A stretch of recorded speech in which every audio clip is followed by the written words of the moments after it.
people say, this guy worships his wife. Have you ever heard that statement? This guy worships his wife. I see a lot of brothers saying yes, you know. That is not, the meaning of it is not worship as in rendering an act of worship for. No, all it means is he obeys his wife's instructions. That's what it means.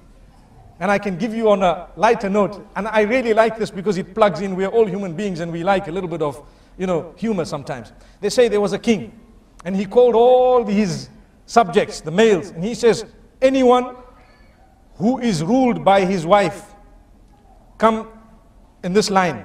And whoever rules his wife, where, you know, the instructions are not obeyed, so to speak, or they come from you as a man, then you stand in this line. So the whole community stood in the wrong line. Allahu Akbar. They all stood in a line saying, no, if my wife sees me in the other line, I'm dead meat. You see? So what happened is, they all got one egg each, an egg.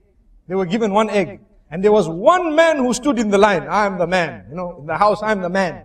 So the king was so happy, at least amongst my subjects, there is one man who has such greatness, you know, meaning he has the quality, ar-rujula, you know, he's a man, you know. So now the king gave him a horse, brown horse. And in fact, the king told him, choose from the horses you want. So he chose the brown one and left the black one. And he rode home, galloping away. Everyone else went home with one egg. So when he got home, his wife, he looked at her and says, do you know what? She says, what? Today I got a horse because I'm the boss. You see? I got a horse because I'm the boss. She says, okay, that's good. Excellent. So you're the boss. So he says, you know, I was told to choose from 3 horses. There was a white one, a black one, and this brown one that I've actually come with. This was the best one. She says, wow, you look great in it. You look great in this horse, but you'd look greater in the black one.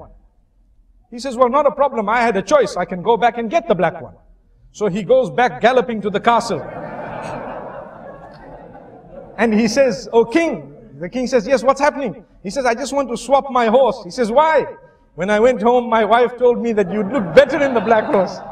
The king says, no problem. He took the horse and gave him one egg.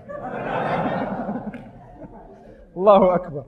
So, the moral of this story is obedience. We're talking of obedience. People say you worship someone when you obey them. You know, people say this man worships his wife because he obeys. Wallahi, we don't even understand that the example of Allah is higher. We can never ever equate Allah with any human being. But we need to know that ibadah of Allah subhanahu wa ta'ala is also connected to obeying His instructions. And Allah will not tell you to do something that is detrimental for you. He won't. Whatever Allah has instructed you to do, and whatever He has asked you to abstain from, all of that is for your benefit, oh man. Why is it that we want to look at it and think that this is very difficult when, if someone were to tell us to do something that is not beneficial for us, because we love them, we might end up doing it. Why is it that we don't show higher love for Allah subhanahu wa ta'ala?